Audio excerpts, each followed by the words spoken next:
Hello, and welcome to another episode of my 30 plus decks. Today I'm going to be showing off one that I have shown off before. It's also one that I've kind of been touching up on recently because it's just a really fun deck to play. This is a partner commander between Siani, Eye of the Storm. I'll just read through them one at a time. This is a 4-cost, 3/2 flying. It is whenever Siani, Eye of the Storm attacks, scry X, where X is the number of attacking creatures with flying. Does have partner, and I guess I didn't specify it's 3 and a blue as that 4-cost mana. Legendary creature Jin Monk. And then it is partnered with Eligeth, Crossroads Augur. So Eligeth is a 6-cost, so 4 and 2 blue, for a 5/6 Sphinx with flying. And if I would scry a number of cards, draw that many cards instead. Also has partner, of course.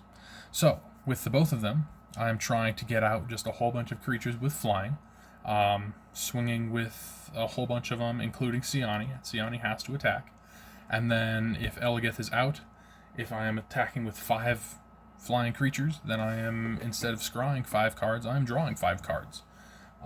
Some of my favorite interactions with that are things like a Neurophage or Clinkant Sky Mage, where they get a +1/+1 counter whenever I draw a card. And so that can be, I have a number of attacking flyers, and they are getting buffed on declaration of attack. This deck also has a number of Sphinxes, and some of those are including like the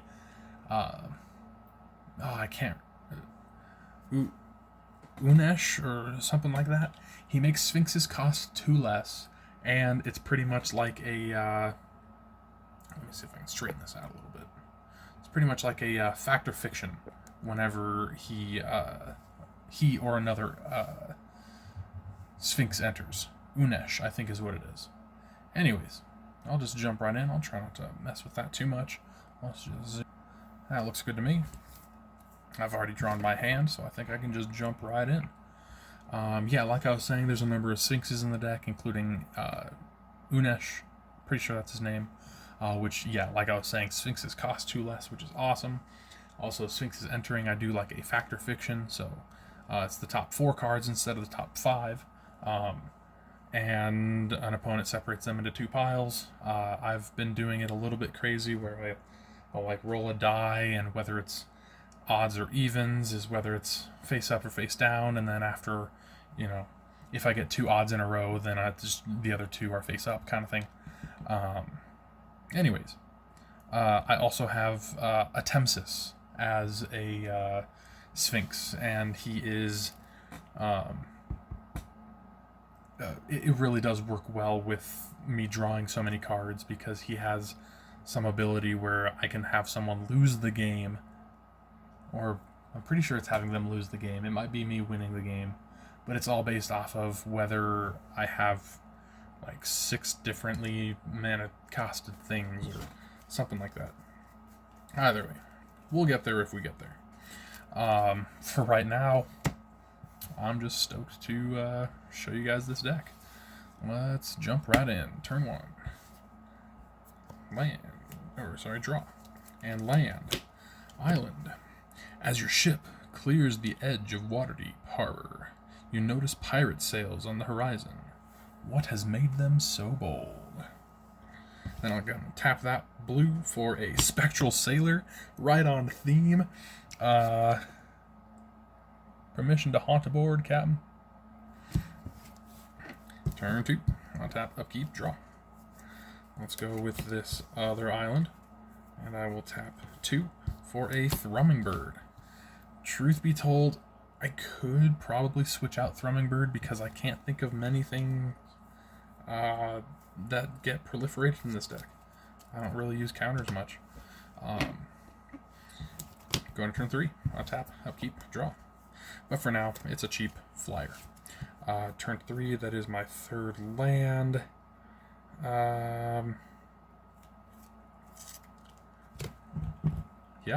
Turn 4, draw. Land, let's tap 4. Siani, Eye of the Storm. Turn 5. Untap. There's a draw. I'll tap 2 for a Silver Myrrh. I don't know. Okay, I'm going to have to do this. This would be so much better if it was cast with Eligeth, but scour all possibilities. Scry 2 and then draw a card. That'd be a 2 cost, draw 3. Either way. Scry 2, then draw a card. That'll be my land for the turn. And pass. Turn 6, untap, upkeep, draw. Land for turn. 1, 2, 3, 4, 5, 6. Casting Eligeth, Crossroads, Augur. And then I will be swinging with Siani, Thrumming Bird, and Spectral Sailor. On declaration of attack, I have 3 attacking creatures with flying, so I'm scrying 3 cards. Whenever I scry a number of cards, I draw that many instead, so that is 1, 2, 3 cards to hand. 1, 2, 3, 4, 5, 6, 7 cards in hand. Let's go to turn 7. Untap. Let's see, you're more like a land, so let's put you over there. Untap and draw. Let's go land for turn, of course. And then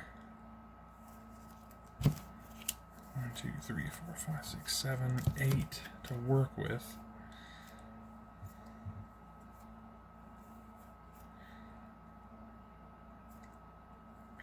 And I'm not exactly sure what I want to do. Now, I'll just show what's in my hand. Let's zoom. There we go. I got an Aetherize, which is not something to do on my turn. Asinine Antics, which definitely could be done right now if I really wanted to. But it doesn't really progress my board state. It is, for each creature my opponents control, create a cursed roll token attached to that creature, which makes them a 1/1. I may cast this as though it had flash by paying 2 more, so it'd be a 6 cost. I don't need to do that. I have Fairy Swarm, which is a flying creature with power and toughness equal to the number of blue permanents I control, which including itself would be 1, 2, 3, 4, 5. It would be a 5/5 flyer. Perplexing Chimera is fun and funny. Thrix, the Sudden Storm, I was really thinking about because that makes some of these things cost less. It would be this Perplexing Chimera would be cheaper next turn, but this is the last turn I'm playtesting to. Thrix also has Flash, but then in Bolus's Clutches is my final card, which would also be cheaper because of Thrix. So I guess with that being considered, it probably will just be 1, 2, 3, 4, 5, casting Thrix. The Sudden Storm, he is a 4/5 flash flying. Spells I cast with converted mana cost 5 or greater, cost 1 less, and can't be countered.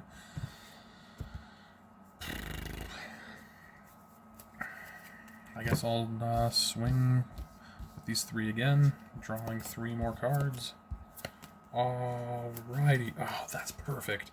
Second main, blue and 1. Folio of Fancies.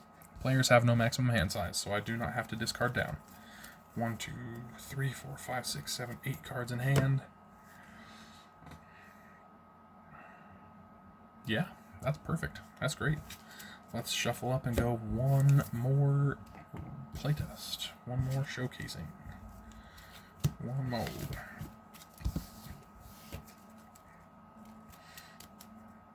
This deck has a number of cards that you would expect to find in a deck like this. For example, Archetype of Imagination. I'm pretty sure that's the one I'm thinking of. That one is creatures I control gain flying. Creatures my opponents control lose and can't gain flying. And that definitely makes it difficult to block any of my things. Sure, reach does still count, absolutely. But just to take away all of your guys' flying is, or opponent's flying is, I don't know, a potential in the deck. With that being said, I have one that's called, it's an enchantment called Gravitational Shift. That is, creatures with flying get +2/+0. Creatures without flying get -2/-0. I've got, I'm pretty sure that it's a Sphinx, and it is whenever a creature with flying attacks, I draw a card. And so that could be my creatures with flying. It could be your creatures with flying if you have them. 4, 5, 6, 7. Let's see. I have. Yeah, I'll risk it. I've got 2 land and a mana to work. So let's hope and pray. Turn 1. Draw. Oh man, that is the best thing that could have happened. I almost want to put it on the bottom because first draw was Soul Ring, but it wasn't in my opening hand, and that's pretty much my rules. So turn 1, tap, Soul Ring, tap, Silvermere, just like that. This is going to be gross. Turn 2, that will be land. That's 1, 2, 3, 4. Siani. Turn 3, on tap, upkeep, draw, land. 1, 2, 3, 4, 5, 6. Eligeth, swinging with Siani, drawing a card. Yeah, this doesn't typically happen. Turn 4. That's why I put Soul Ring on the bottom typically, or if it's in my opening hand. I could do it where I just put it on the bottom anytime, but it's too far gone now. This is maybe an example of why I don't typically use Soul Ring in practice games. So that's 1, 2, 3, 4, 5, 6. But it's turn 4, so I can play my 4th land. So that's 7 to work with.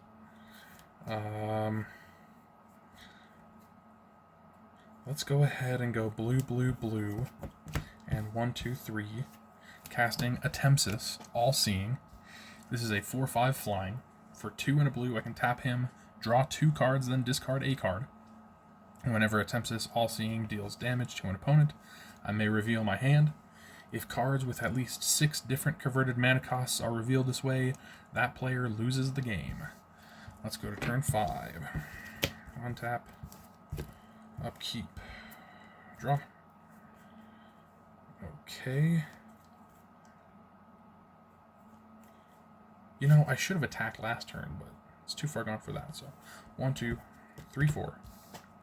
Casting Tide Skimmer. 2, 3. Flying. Whenever I attack with 2 or more creatures with flying, I draw a card. So I will attack with Siani, Attempsis, and Eligeth. 3 creatures with flying are attacking, so I'm Scrying 3, which is drawing 3, and I draw a card, so that's drawing 4. 1, 2, 3, 4.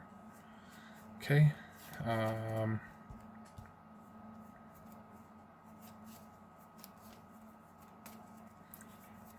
6, 7, 8.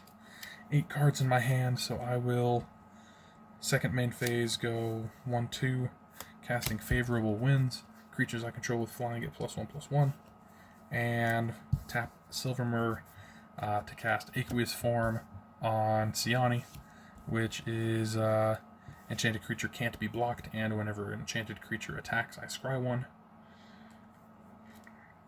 As far as my hand is looking, 1, 4, 5, 6, 7. So, no. But that means that I'm really close to having somebody lose with Attempsis. It would still have to deal combat damage, but whatever. Untap, upkeep, draw.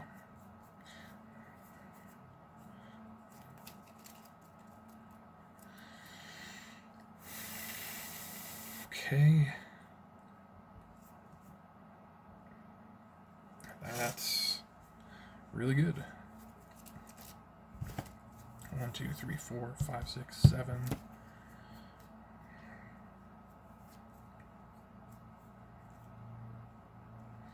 Which means I could tap all out to get Wind Reader Sphinx, which is whenever a creature with flying attacks, I draw a card. Or tap 6 for Unesh, which will make Sphinx's cost 2 less next turn. I think that's a pretty good call. Blue, blue, and 1, 2, 3, 4. Let's go like that. Unesh. Creo Sphinx Sovereign. 4/4 flying. Sphinx spells I cast cost 2 less. And whenever he or another Sphinx enters the battlefield under my control, I reveal the top 4 cards of my library. 1, 2, 3, 4. Gravitational Shift, Island, an offer you can't refuse. Separates those cards. Well, since they're all revealed. Oh, I see. They're all revealed, which could mean something like either lands or non-lands. That's Gravitational Shift, which is pretty much what I would be grabbing. Which is a little bit greedy because I'll be missing my land drop, but I might not be missing my land drop. So 1, 2, 3, 4, 5, 6, 7, 8. Let's go to combat. It's 1, 2, 3. Yeah, I'll just swing with the 3. Draw a card from Tide Skimmer, and then drawing 3 more from 3 other creatures with flying attacking.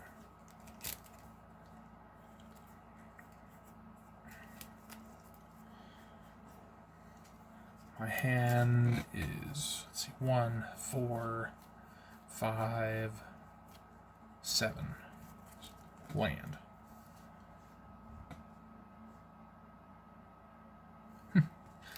Yeah.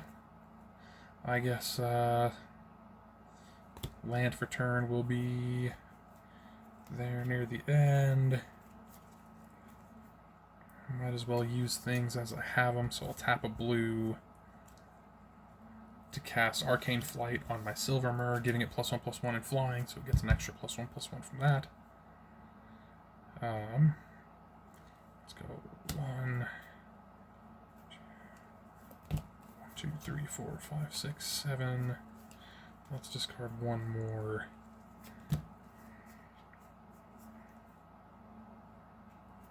Yeah.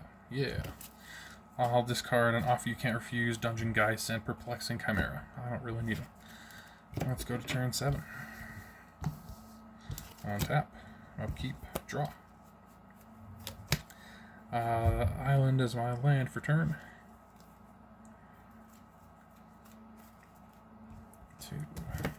1, 2, 3, 4, 5, 6, 7, 8, 9.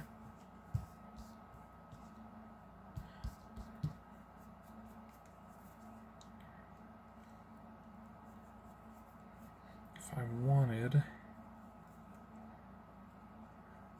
8, I could cast 2 different Sphinxes. Let's start off with 1. 1, 2, blue, and 1, 2, 3. Because it costs 2 less. That will be for a Wind Reader Sphinx. When it enters the battlefield, I reveal the top 4 cards. And then split them into 2 piles, but I only want this one.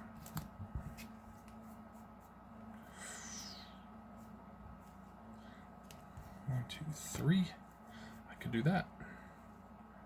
Tapping 3 for a Prognostic Sphinx, since it costs 2 less.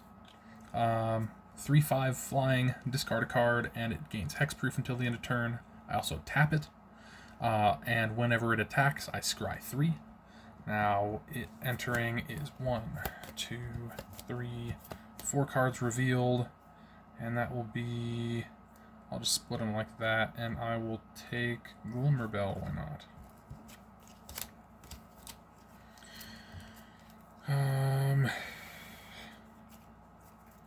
Okay.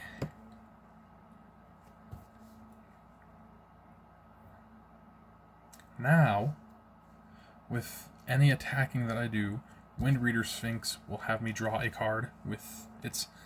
whenever a creature with flying attacks, I draw a card. So that I may draw a card. So any creature that anyone controls with flying attacks, I may draw a card. Might as well just draw a bunch of cards, I think. 1, 2, 3, 4, 5, 6. which will be 1 from Tide Skimmer. 1, 2, 3, 4, 5, 6 from Wind Reader Sphinx. 1, 2, 3, 4, 5, 6 from Siani because there's 6 attacking flying creatures.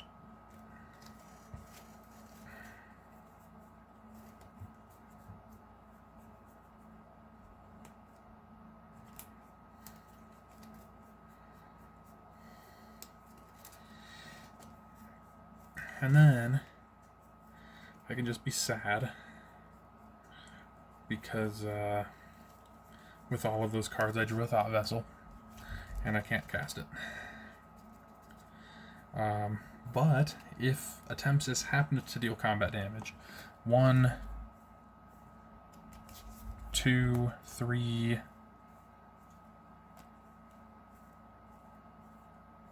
4,